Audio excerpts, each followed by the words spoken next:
and our reenactment of the War of 1812. For those of you who don't know, I am Dina Rossetti with the Mystic Crew of the Seahorse. I am our treasurer, and this is my husband, John Rossetti. He is our president. So thank y'all for coming out today. At this time, the color guard of the General Society of the War of 1812 of Mississippi will present our colors.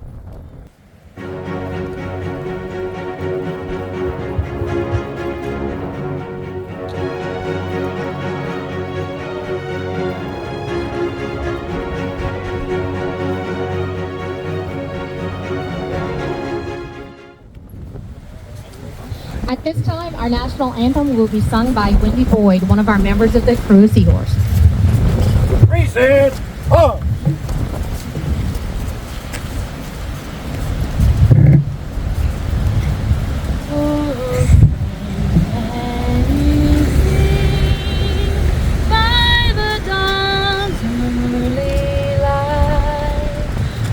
So proudly we hail at the twilight's last gleam, whose broad stripes and bright stars through the perilous fight, o'er the ramparts we watched, were so gallantly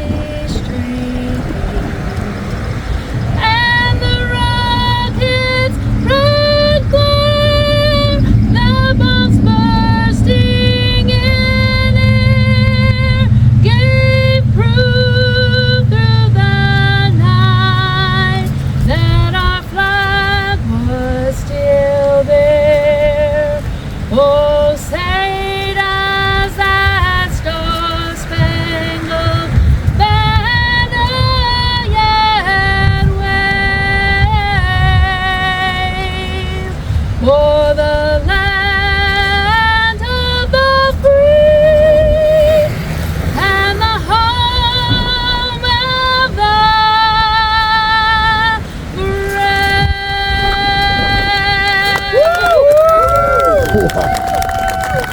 Order! Hold! Facing to the left. Wait. To the front. March.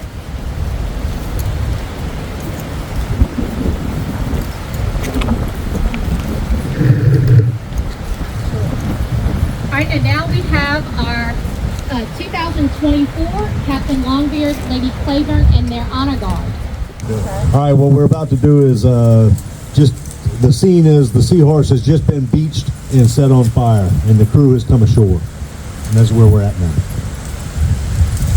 The Seahorse is destroyed.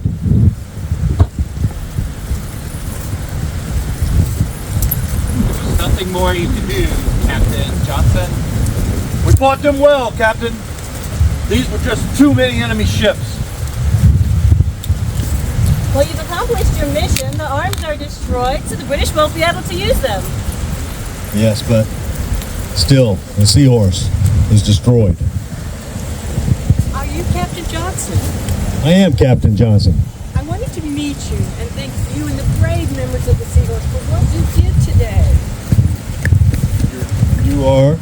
I'm Mrs. Claiborne. It's an honor to meet you, Mrs. Claiborne. I understand that you fired the first shot toward the British.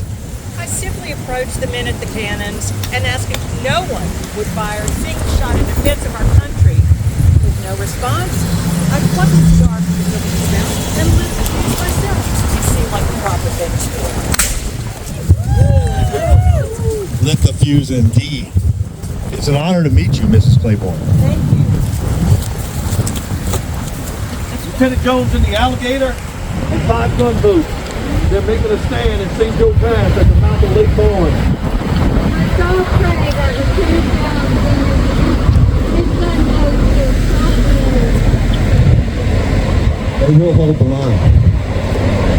I've got to get to St. Joe Pass and let Lieutenant Jones and his crew know what they're facing.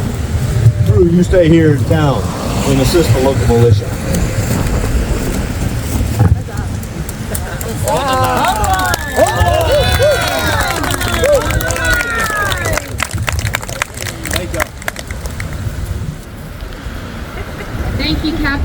retired Lady Claiborne and their honor guard. And now we have Jeremy Burke with the City of Bay St. Louis. I'm Jeremy. Mayor Mike Favre is this point he wasn't able to attend. He had a last minute engagement that he had to attend to. So I'm Jeremy Burke with the city. About a year and a half ago, I got a phone call from and I had no clue. General Society of the War of 1812. I had no clue what it is. They said we want to come to Bay St. Louis and replace your monument. I could never have fathomed it'd be this big of a deal. I say I appreciate everybody coming down to Bay St. Louis. Obviously, the crew of Mystic Seahorse, which is a great community partner all time, and but especially y'all for spearheading the project of the refurbishing and getting a new marker for us. So, half of Bay St. Louis, let me read the proclamation for y'all. Whereas the General Society of War of 1812 in Mississippi has rededicated of the state historical marker commemorating the naval battle of Bay St. Louis. Whereas the dedication has taken place on Saturday, December 14th, 2024 in Bay St. Louis in collaboration with the crew of Mystic Seahorse reenactment of 1814 Battle of Bay St. Louis. Whereas the Mississippi Society has sponsored the marker to honor those who served in the War of 1812 and to deepen the historical understanding of the battle and securing the nation's independence. Now, therefore, the city of Bay St. Louis proudly joins in celebrating the important milestone, expressing gratitude to the General Society of the War of 1812 and its partners for the contribution to Bay St. Louis heritage. Signed, Mayor Mike F. Favre.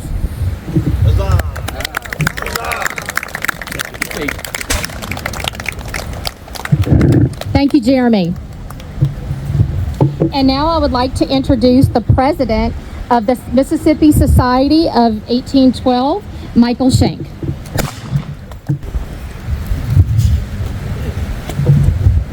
Thank you, Dina. Honored guests, city and state officials, members of our 1812 societies.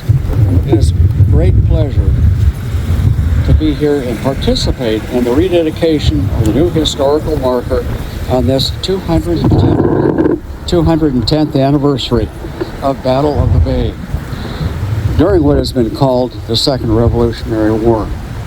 Our state has much to offer along the Gulf Coast, with this being one of them and the first of many projects that I hope our societies participate in. At this time, I would like to call on my friend and past president of the Mississippi Society of the War of 1812, Ben Jones, to kind of share a few words about our involvement as a society with this marker that we are rededicating today. Ben?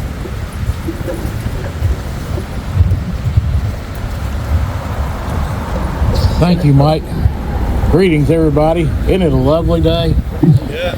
This is a labor of love that began kind of in a very inconspicuous way. I was here in 1998 enjoying this part of Beach Boulevard and all of the things that were here with some friends. And I came across the sign. And I had never heard of the Battle of Bay St. Louis. Never heard of it. So it sparked in me an interest to find out more about the battle. And it turned out that there was just not a whole lot to be written about the battle.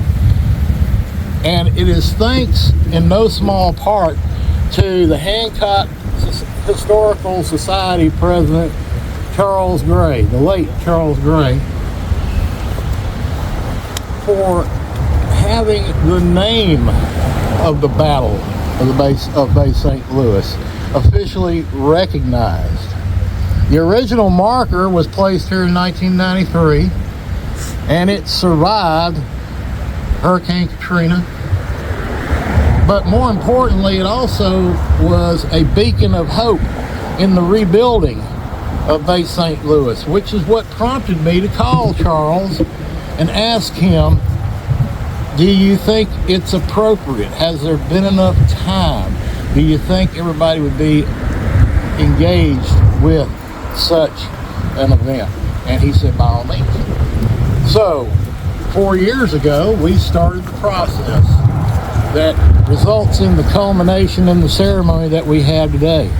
But more importantly, as a result of Mr. Gray's activities with the Historical Society, there was a book that I bought in great earnest about the battle. No, it wasn't some 500-page book, but it answered just about everything that I wanted to know about the battle and put it all in perspective.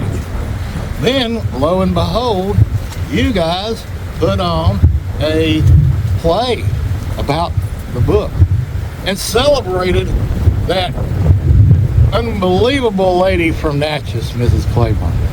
Thank God she took the cigar out of the mayor's mouth and lit the port. That's all I can say.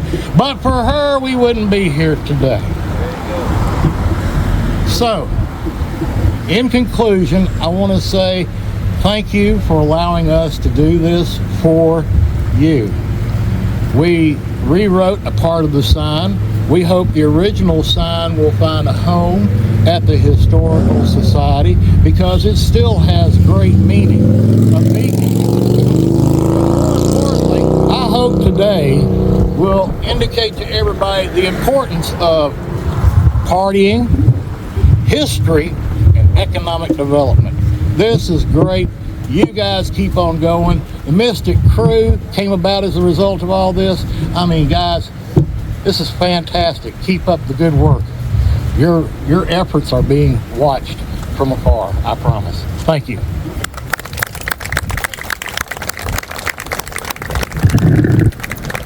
Thank you, Ben and Michael. So now if we can have our Honor Guard and the Society of 1812 move over to our marker for our unveiling. While they're moving over, we're going to have Chris Roth with our Hancock County Historical Society say a few words.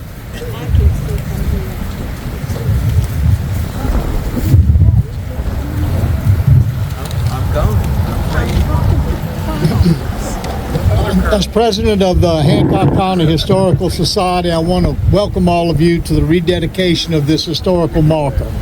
I want to especially thank the General Society of the War of 1812 for taking the initiative of providing this new sign for us at their own expense. As most battles, the outcome is determined by a series of what appears to be minor events that in total become a major influence in determining the success of any battle plan. The naval battle of St. Louis Bay and the subsequent engagement of the English in Lake Borgne were two such events. The British were delayed. Word reached Jackson that they were coming by land. Ramparts were fortified and manned, and the rest is history. Instead of fish and chips and mincemeat pie, we enjoy gumbo and crab cakes. Thank you for being here today as we recognize the importance of the naval battle of St. Louis Bay in determining the outcome of the War of 1812. Thank you. Thank you, Chris. And now if everyone will turn their attention to the marker, we will have our unveiling.